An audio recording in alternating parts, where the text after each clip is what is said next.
semuanya, perkenalkan namaku Alimah Huliatul Jannah Hakim, biasa dipanggil Lila. Nama aku Syalaningga, biasanya dipanggil Asya. Horas, kenalin nama aku Ade Nurjana Simamora, biasa dipanggil Jana. Halo, aku Lutfia Sabira, biasa dipanggil Lutfia. Kenalin, aku Raisa Putri Angelika, biasa dipanggil Angel. Halo, aku Hervina Zahrani, biasa dipanggil Hervina. Nama aku Cinta Triwardana, biasa dipanggil Cinta. Kita dari grup 13 akan menjelaskan tentang peran pemerintah dalam bisnis. Yang pertama, regulasi dan hukum bisnis. Mereka menetapkan hukum dan regulasi yang berlaku untuk memastikan bahwa bisnis beroperasi dengan adil, seperti peraturan lingkungan, pajak, perlindungan konsumen, dan lain-lain. Regulasi yang baik dapat menciptakan bisnis yang baik. Kedua, pemberian izin dan lisensi. Sebagian besar bisnis memerlukan izin atau lisensi dari pemerintah untuk beroperasi. Ini termasuk lisensi kesehatan, izin perusahaan, izin bangunan, dan lainnya. Pemberian izin ini memastikan bahwa bisnis mematuhi standar tertentu dan memenuhi syarat yang ditetapkan oleh pemerintah. Yang ketiga, pajak dan pendapatan. Pemerintah mengumpulkan pajak dari bisnis untuk mendanai layanan publik seperti pendidikan, kesehatan, infrastruktur, dan lain-lain. Pajak adalah sumber pendapatan utama pemerintah untuk mendukung perekonomian negara.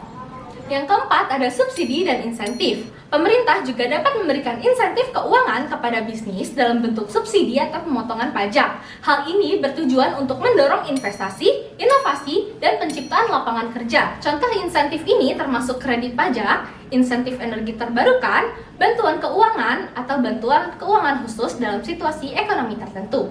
Nomor 5, ada peran dalam pengembangan infrastruktur. Infrastruktur yang baik seperti jaringan transport, energi, dan komunikasi penting bagi pertumbuhan ekonomi. Investasi dalam infrastruktur membantu mengurangi hambatan bagi bisnis dalam hal distribusi barang dan jasa. Yang keenam, perlindungan konsumen. Pemerintah bertanggung jawab untuk melindungi konsumen dari praktik bisnis yang merugikan dan tidak etis. Mereka menetapkan regulasi yang mengatur kualitas produk, harga yang adil, dan hak-hak yang lain untuk konsumen. Perlindungan yang baik dapat menciptakan kepercayaan dalam pasar. 7. Pembangunan ekonomi dan kebijakan industri. Pemerintah dapat memainkan peran untuk merumuskan kebijakan yang mendorong pertumbuhan sektor tertentu atau industri, termasuk investasi dalam riset dan pengembangan, pendidikan dan pelatihan, dan untuk menciptakan lingkungan yang mendukung inovasi dan daya saing. Yang kedelapan, krisis ekonomi dan manajemen krisis. Pemerintah juga memiliki peran dalam mengelola krisis ekonomi seperti resesi atau pandemi. Mereka juga dapat memberikan stimulus ekonomi, bantuan finansial, atau kebijakan lainnya untuk mendukung bisnis dan pekerja selama masa sulit. Yang kesembilan, penegak hukum. Pemerintah bertanggung jawab untuk menegakkan hukum yang berlaku dalam dunia bisnis.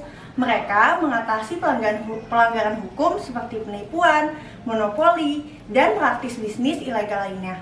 Jadi kesimpulannya, pengaruh pemerintah dalam dunia bisnis dapat berdampak pada pertumbuhan dan perkembangan usaha. Oleh karena itu, pemerintah harus mengambil langkah-langkah yang tepat untuk menciptakan iklim bisnis yang sehat dan mendukung pertumbuhan bisnis yang berkelanjutan.